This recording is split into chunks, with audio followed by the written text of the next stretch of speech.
Hi, Jonah. Hey, Bob. How you doing? Good. How are you? I cannot complain. Let me introduce us. I'm Robert Wright. This is The Wright Show on Meaning of Life TV. You are Jonah Goldberg, senior editor and columnist at National Review, author of the mega bestseller Liberal Fascism, and then another book that also endeared you to liberals called The Tyranny of Clichés, How Liberals Cheat in the War of Ideas, which explains why they so often win, I guess. It's cheating. Often. They're cheating. So thank you for taking the time, Jonah. My pleasure. I think I warned you that what we're going to talk about is the meaning of life. Yes. So, for starters, does your life have meaning? Sure. I think all life has meaning. I don't know. This is so fraught with danger of becoming sort of dorm room stuff, right? But yes, I think my life has meaning. I think your life has meaning. I think that would be a feature, not a bug, if it became dorm room stuff. We welcome that. And you think mine does too. So that's I do. You think all life has meaning. That's good. Well, let's put it as all human life has meaning, and I think you can have a hierarchy of meaning when it comes to animal life. But yeah, and I have theories about the values of different animal lives. And I want to talk about dogs before this conversation is over, because I know you and I share a certain affection for dogs. We do indeed. But to get back to humans briefly, is it possible to say what kinds of things give your life meaning? Dogs would be one, probably. But dogs would be one. I mean, I'm fairly persuaded by people like Arthur Brooks, who's my boss here. That's actually where I'm sitting at the American Enterprise. I recommend being persuaded by bosses. This is a sound career strategy. I haven't always been, but in the case of Arthur, he makes the case that the places where we get most happiness, which is obviously different than meaning, are faith, family, friends, experiences, and that sense of earned success. And I think, if you were doing a Venn diagram with meaning, there would be considerable but not total overlap there with those things. I think, it's very difficult to sort of quantify what gives my life meaning, except for things that fall into basically those categories. Mm-hmm. Well, let's start at the beginning. Okay. Faith, are you religious or spiritual but not religious, or what?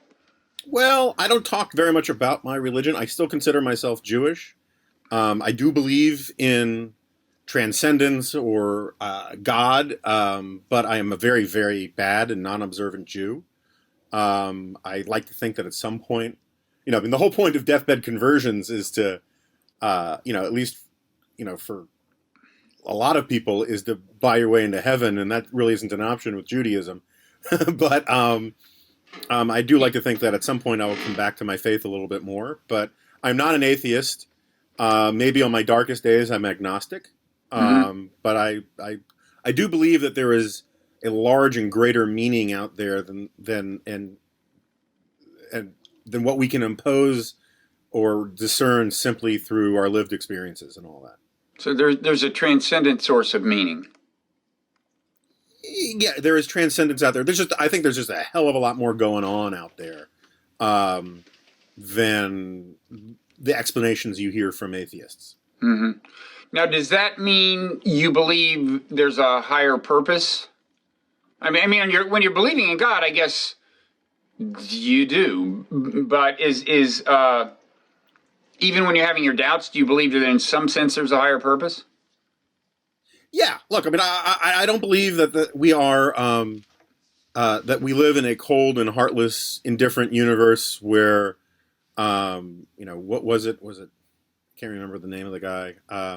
Forget it. Yeah, I don't believe that there is no meaning outside of us that renders all concepts indistinguishable and equally worthless. I think that you can never attain the perfect, but the conception of the perfect is the ideal by which we have standards of good and bad.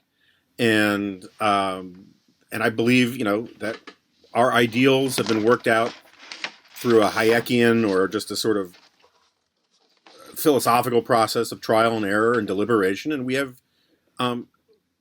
imperfect but pretty good ideas about what right and wrong are, about what valuable or trivial things are, and part of the meaning of life, I think, is the process by which you discover those things on a personal basis. Mm-hmm.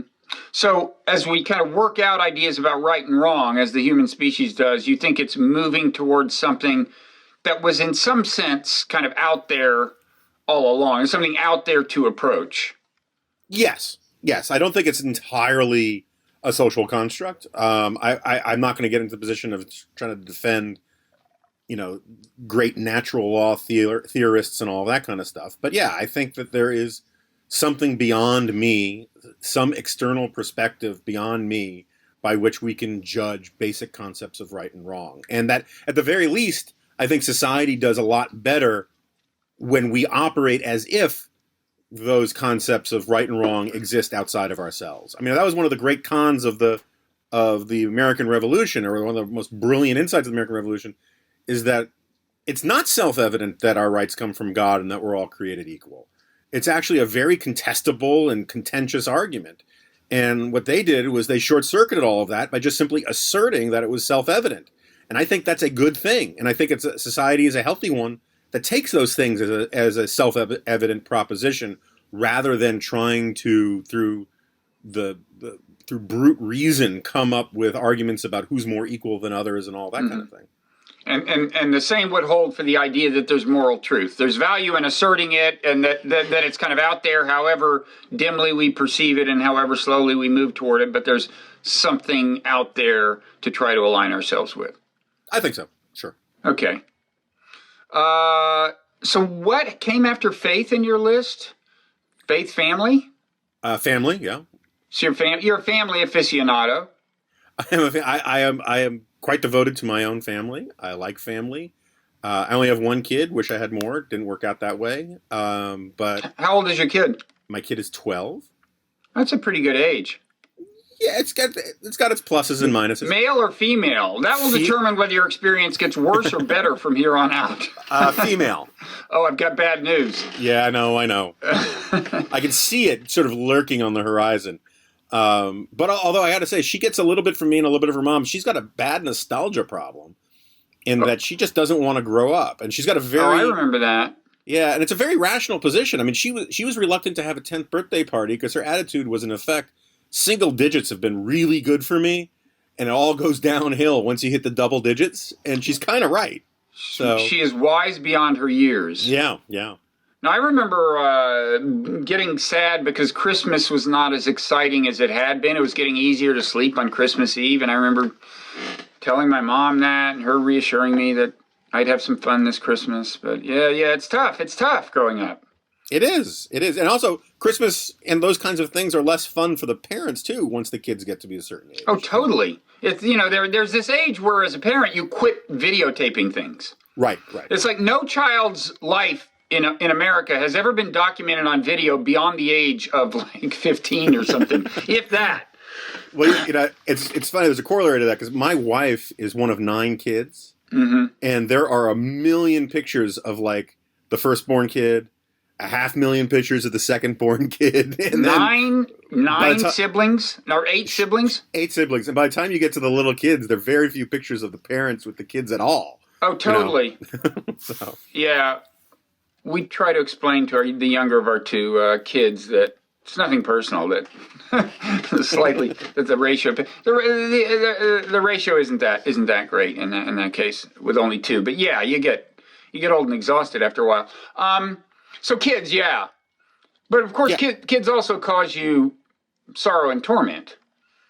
No, but what they do, I would argue, and again, this is not something I'm normally fluent at talking about, but it seems to me that your relationship with your kid is very much the relationship, in some ways, that I was talking about me with the universe, right? I believe that there's something outside of myself that matters more than me, that points to, there was a great political moral philosopher. I think his name was Cher. I can't remember. My brain is fried. He was at BU, and he had this great line saying, trying to defend hypocrisy, because he was sort of a gummy guy in his personal life, and he said, look, the sign pointing to Boston doesn't have to go there. And what he was pointing about is, we're all flawed, but that doesn't mean we don't know where the right way to go. And I think that insight about right and wrong comes much closer to the fore when you have a kid. One of the expressions in that book, The Tyranny Clichés, that one of the expressions I hate is whenever I hear politicians say it, Republican or Democrat, is, we need to dedicate ourselves to a cause larger than ourselves. Because whenever I hear politicians say that, what they really mean is we need to dedicate ourselves to some sort of function of government or government program, when in reality, your family is the cause that we are first and foremost dedicated to, that is larger than ourselves. You take a bullet for your family. I take a bullet for my family. We make large and small sacrifices every single day for our children and for our spouses. And I think that we are naturally hardwired to think that way in terms of family. That doesn't mean that it doesn't get informed and cultivated through culture to channel some of those impulses in better and more productive ways, but it's there. And so I get, I spend an enormous amount of time just thinking about my family. And I find whenever I get on a plane, I get, this almost existential angst about why am I on this plane without my family? And what happens to my family if I don't come back?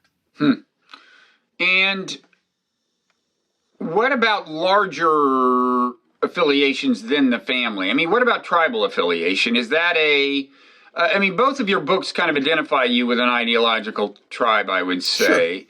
Sure. How much meaning in your life comes from being on one side, on one team in a struggle? Less than you might think. I like my professional life quite a bit. I like being a writer. I like having the freedom to write about the things that I want to write about. But one of the things that draws me to my ideological tribe, as you put it, is this idea that politics should actually be a very small part of our lives. And one of the things I see about my tribe, or at least my subset, my clan of my tribe, or whatever you want to call it, is that that's the vision we have for this country, is that we shouldn't let politics decide every nook and cranny of our lives and interfere and saturate our lives. And so, yeah, I believe in that stuff very strongly. I've been involved in the conservative movement one way or another since I was I met Pat Buchanan at my bris. I've been around for a while, and I like this cause, and I believe in it passionately, and I'm sort of a happy warrior about it because I really believe I'm on the right side, and I'm on the right side not just Republican versus Democrat stuff. I can get caught up in the sports mentality, my team versus your team stuff as much as anybody, maybe more than a lot of normal people because of the nature of what I do for a living. But it really, when I get home from work, I watch one news broadcast, and then the last thing in the world I want to do is watch any more of that stuff. But what about during an election? Isn't there a special aren't you staying up later then, actually looking at polls and stuff and feeling you really want your side to prevail? And yeah, sure. Yeah, no, I get caught up. And I'm not going to lie. Of course, I get caught up in that stuff. And, I watch the debates partly out of professional obligation, partly out of sort of junkiness, and partly because obviously I care more about politics than a normal person does. You couldn't do my job. I write, 8 syndicated columns a month basically about politics. You can't do that. You can't sustain that burn rate for 15 years unless you actually care about the subject matter. But I'm a big believer in this distinction of, it's sort of a cliche unto itself. It's a very David Brooksian one about, eulogies versus resumes. Yeah. And, my brother died a few years ago. My dad died. It was a big influence on me 10 years ago. And I've been to some funerals lately, and there's nothing more depressing to me than going to a funeral and hearing people talk up the guy's or the gal's resume and not tell stories about the kind of person that he was. And so yeah, and all that stuff matters, and I could put on all that uniform stuff, but I always tell the story, particularly to interns and young hires at National Review. Bill Rusher, when he was the publisher of National Review, he always used to say to the new kids, look, politicians will always disappoint you.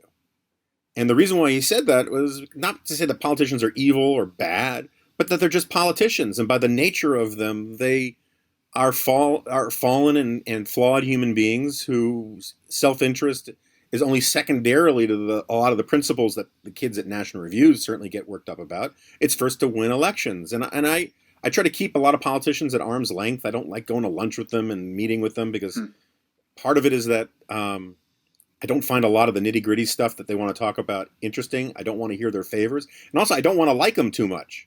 My attitude is sort of like the research scientist who doesn't want to get too attached to the lab animals, because part of your job is to stick them with needles, Yeah, and I have to say, I was just reading your piece on the most recent Republican debate this morning, and I did have the sense, whereas with some pundits, you kind of have the sense that everything they write is tactical, and they're trying to promote whichever candidate they've decided they want to win.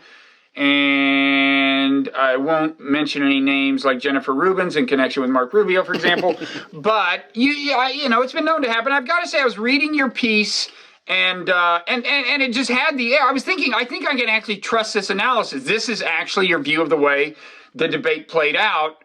It just read like that. It just felt like that. Well, thank you. Yeah, and case in point, I am well known for really not liking Donald Trump at all. And I said he had a good night, because he had a good night. It makes me sad, but it's true. Yeah. So maybe I'll take your word for that you're ironically not very tribal politically. Some people might be surprised to hear that. Yeah, well, I mean, it depends what you mean by tribal. I mean, like if I were advising the next Republican administration, and I'll be honest, I hope there is one, I might have a tribal idea about who to hire and who not to hire and all that kind of stuff. But that's fundamental to the nature of politics. I wouldn't want them to hire a bunch of squishes or a bunch of Democrats and that kind of stuff. But yeah, I don't pick and choose my friends based upon their politics. I just don't get that worked up about all that kind of stuff anymore. Mm-hmm. So what came after Faith and Family in the Arthur Brooks list? Oh gosh, Faith, Family, Friends. Friends. Well, needless to say, we like Friends. That's why we call them Friends. Right. Friends are good.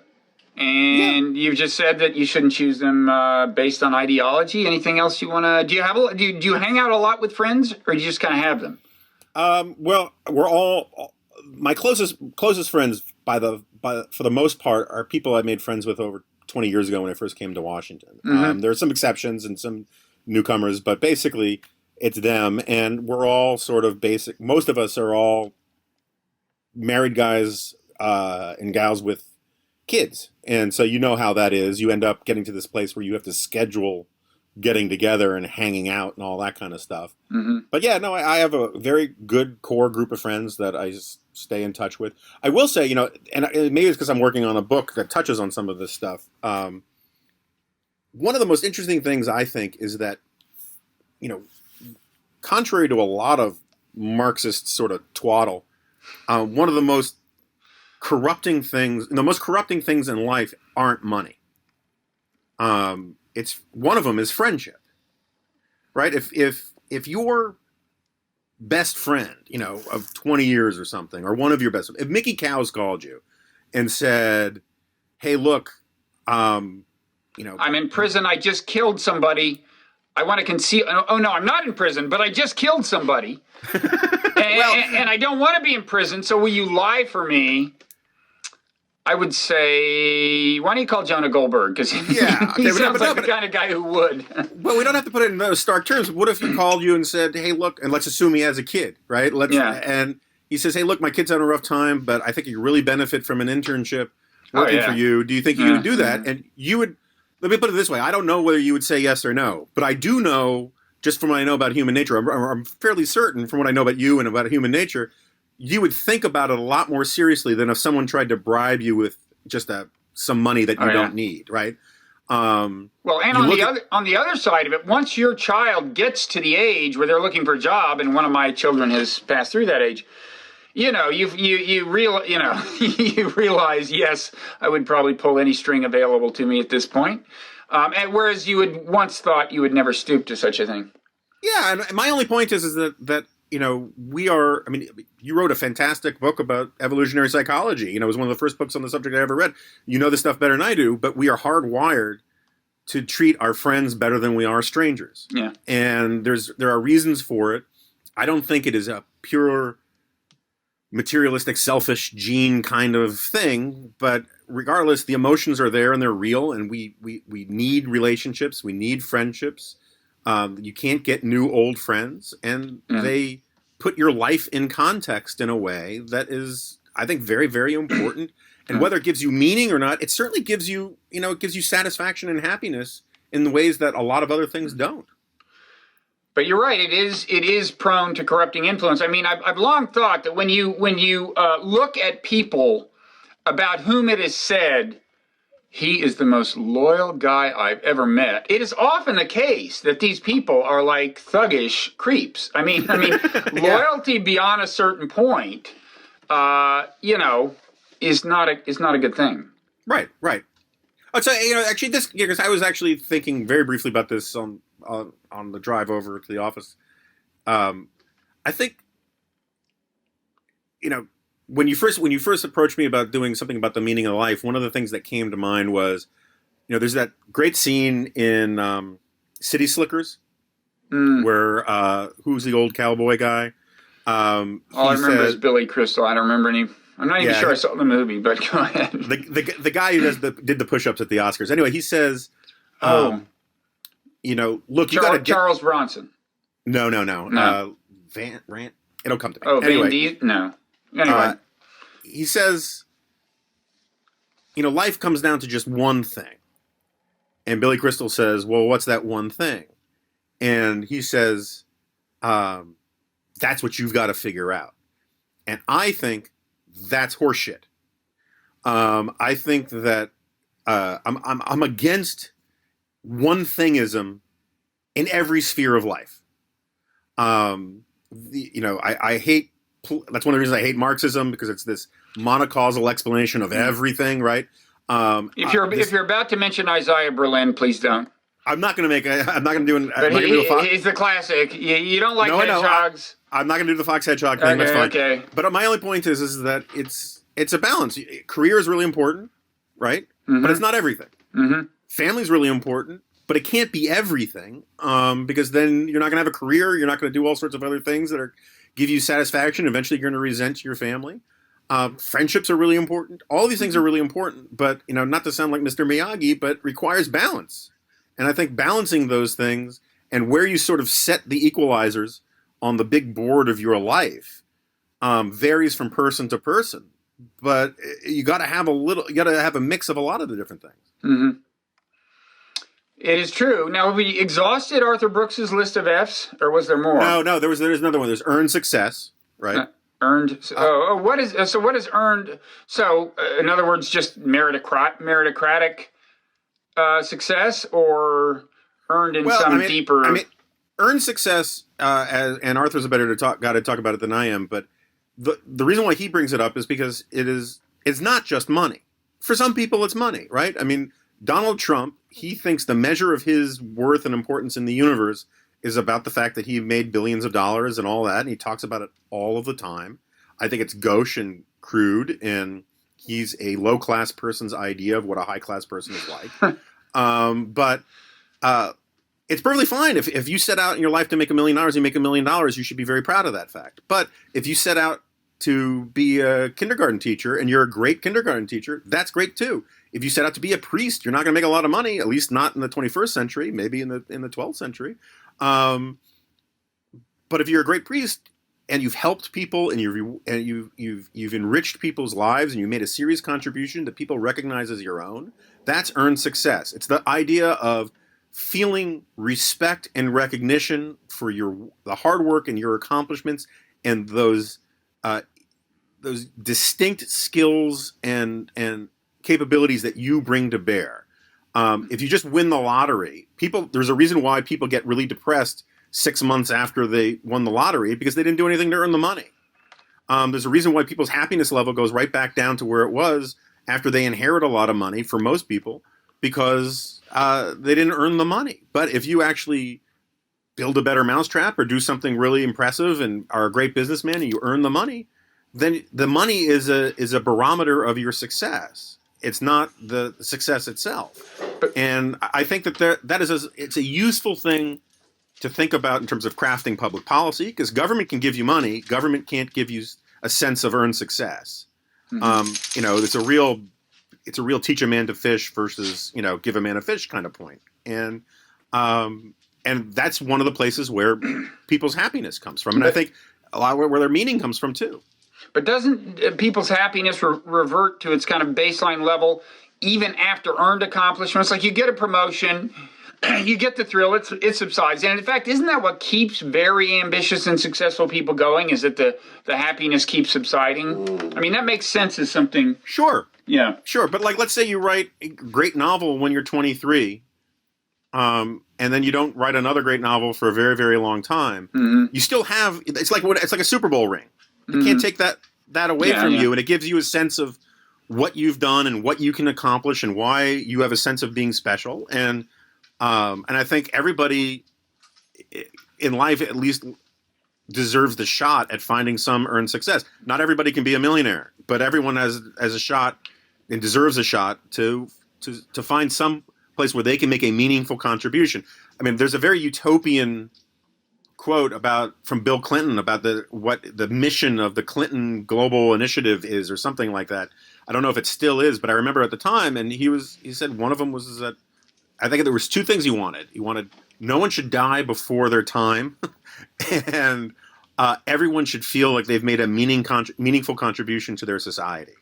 Mm-hmm. I think as a utopian goal, those are pretty good utopian goals. Mm-hmm. I would not put my faith and my confidence in Bill Clinton to achieve either of those things. Now, Jonah, don't get tribal. But I think that's a pretty noble and certainly worthwhile aspiration for a secular organization. Mm-hmm. Now, Jonah, one of my two dogs just walked in, and I'll try to maybe feature him on camera if, that's one of my dogs. Which leads to the subject of dogs. Yes. Talk about what I was just thinking the other day about how much meaning my dogs actually do provide in my life. I mean, seriously, I'm not kidding. Oh, I'm 110% with you. I agree with you what is it about dogs? Why is that you and I might both agree that a cat just couldn't do the same thing for us? Yeah. Well, I mean, I have a bunch of different theories about dogs. I mean, some of them are. I thought about writing a book about dogs once, but I mean, talk about a crowded marketplace. One, dogs are the only animals that choose to be with humans, right? I mean, not counting parasites in your gut or something, right? They're the only like sophisticated mammals that actively. Cats choose to be near people and keep them at a distance and be aloof, but it's not the same. Cats choose places, and they like human places. Mm-hmm. Dogs choose people. There's that old joke about, if you want to figure out whether your wife loves you or who loves you more, your wife or your dog, lock them both in the trunk of your car for 3 hours and then come back and see which one is happy to see you. I've actually done both those things. I didn't realize I was conducting an experiment. And so I think that's part. Dogs and humans have made an evolutionary choice to be together, and we're evolved to sort of be able to communicate with each other. And they do these fantastic experiments about how dogs can read human body language in incredibly sophisticated ways that are totally lost on wolves and coyotes and other canines. I mean, they have quite clearly evolved into the ability to communicate with humans. Not really on the verbal level. That's the kind of thing that has to be trained on the sort of body language subliminal level. And I think we pick up something from dogs in return for that. But also, it's like, no matter how crappy your day is, no matter how many people are attacking you, no matter how badly you think you might have screwed up something, your dog doesn't give a rat's ass about any of it. No. Your dog just wants to be with you. It derives its meaning in the world from being with you. And that has to rub off. And I think it's sort of like like you use the example of our sweet tooth, and why we like sweets. Right. Because of evolutionary adaptation about to fruits, savanna fruits and all right. that stuff. I think we have an evolutionary adaptation to want to be in little small hunter-gatherer bands, and dogs feel like they're arousing a little bit of that in us. And at the end of the day, it is a wonderful thing to be loved, and dogs love you. Yeah. And you feel lovable when they love you, and you love them back. I mean, I could go on all day, but I think those are a big part of it. Yeah, well, we did to some extent co-evolve with dogs. I mean, they evolved under our very intentional selective pressure as we created different breeds and stuff. But it may be that in the beginning, as we entered into that symbiotic relationship with them, some degree of attraction to them. I don't know. Entered the gene pool. But there's that new book out, Predators, which claims that it was the dogs who helped us kill the Cro-Magnons or the Neanderthals or whatever, and I'm not sure she nails the argument, but it's interesting. It turns out we had a little sex with the Neanderthals, we now know, because their DNA is intermingled with ours, but we killed the ones we didn't have sex with, I guess, yes. Yeah, which is, it's the way you do these things. And well, I'm sure they were an asset. I think the idea must be that in the beginning they helped keep predators away at night, and in exchange we gave them scraps of food. I don't know. Yeah, although one of the insights she has, and I can't remember the lady's name, which I thought was really interesting, is that we're the only primates that you can see that their irises are surrounded by white, and that allows you to communicate with others at great distances. You can tell which way someone wants you to look just with your eyes, and dogs know how to read that. Do they ever? And so humans and dogs, or Homo sapiens and dogs, part of our theory is that one of the ways we could beat out the Neanderthals is that the Neanderthals didn't have that bond with dogs. But a lot of it is just huge conjecture, so I don't want to get too deep in the weeds on it.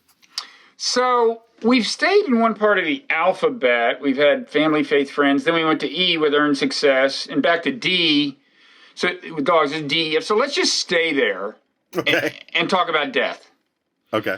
And then I'm against it. You're against death. Okay. Well, we're done then. No, but what about this problem of confronting it? I mean, you're not as old as I am. Maybe this isn't it's not a very pressing issue for me, but do you think about that? Sure. I like a lot of people, I've had some health scare type things, and you think about it, and when my dad died, I certainly thought about it. When my brother died, I certainly thought about it. I was friends with Andrew Breitbart, and he's almost exactly my age, and he died, and you think about it when that happened, and but I try not to let it terrify me, and I don't put all my hopes into the singularity or some other Walt Disney-like head-freezing scheme. But you think about it, and I think one of the things you think about, or I think about more and more, a friend of mine's son recently died, and we had a long talk about it, and, it's this eulogy versus resume thing. I went to the funeral of someone I had worked with for a long time, and it really depressed me that no one really had any stories about him as a good guy. It was all there were stories about him being a character, and there were stories about him doing these impressive things. But there's a reason why so many peoples of the world, do ancestor worship and all that kind of stuff. I mean, how you're remembered by your family and by your friends, I think matters, and I think about that stuff a lot. But I just don't have any great answers for it. So it's it's the difference between problems and facts, right? Problems are solvable, facts aren't. Yeah. I just went to a few months ago a funeral of a friend my age who died here in Princeton, and his name's Merrill Noden. He was a sports writer. He had also been a track star. And it was the testament was just so rich and compelling. It was and the turnout. Of course, part of it is if you kind of stay in one area your whole life, you have a better chance for people showing up. But it was just the turnout and the diversity of people. And it was weird. I had known him fairly well, but it never put it together. I had a whole new appreciation of him when I heard, different perspectives on his life. And it's just amazing how I just came away convinced his life had really added up to something in a way I would not have appreciated. Yeah. I think it's safe to say I'm not going to have that kind of turnout at my funeral. Will you go to my funeral, Jonah? Will it be in Washington or in Princeton? Wherever you say. If I can get somebody of your stature to show up, I will have it, in Antarctica, whatever you say. I'll be there, man. Okay. When you say my stature, you mean someone as tall as I am, right? I mean, that's what No, I mean someone who's written a mega best-selling book. Uh-huh. Nothing less will do. Okay. Well, we've covered the big ones then. I mean, the thing about death is you would like to think that you will be able to approach it with equanimity. And generally speaking, the trend in your life suggests as much, because you do get better as you get older at handling certain things with equanimity, and you care a little less about yourself and a little less about what people think about you and so on. And yet, when you see how fiercely basically everyone struggles against the inevitable, right? I mean, people, they get into conditions that you would think would just be intolerable, that you would rather be dead than endure. And they endure them every day, and you just realize you're never going to feel great about the prospect of death. Yeah, no, and having now had my own dad died and knowing so many other people who've lost parents, at the end of the day, it's a crappy thing no matter what. And and dying suddenly has got good aspects and bad aspects, and dying a slow, lingering death actually has obvious bad aspects, but also good aspects. I mean, my dad died over the course of months in a hospital, and it was terrible. But I also got to have a lot of conversations with him. Mm-hmm. And I have friends whose dads died, at a ripe old age, but from a sudden heart attack and disappeared, and they never got to have any of those last conversations. And I think that, you can talk it around and you can talk it square. At the end of the day, it always just simply sucks. Yeah. I think we can agree on that. And perhaps close on that inspiring note. So thank you for taking the time. I guess we'll get back to your current mission in life. You said you're working on a book? I am. And what did you tell us what the book is on? No, I didn't. And it's a secret? It is basically a secret. We know it's not about dogs because you said you're not doing a book about dogs. That is right. Although there'll be some dogs in there. There will be dogs. Yeah, and the word liberal will not appear in the title or a subtitle. Really? You're going to write a non-liberal bashing book? Yeah, pretty much. Oh, good luck with that. I'm not optimistic, Jonah. Yeah, well, you got to do what you got to do. Pretty tough to change your brand at your stage in life, but we'll see. Okay, well, good luck with that, and thank you so much for sharing, as liberals say. As liberals say when mouthing one of their cliches, thank you for sharing. Sure, no, happy to. Okay. Thanks for having me. Okay, take care.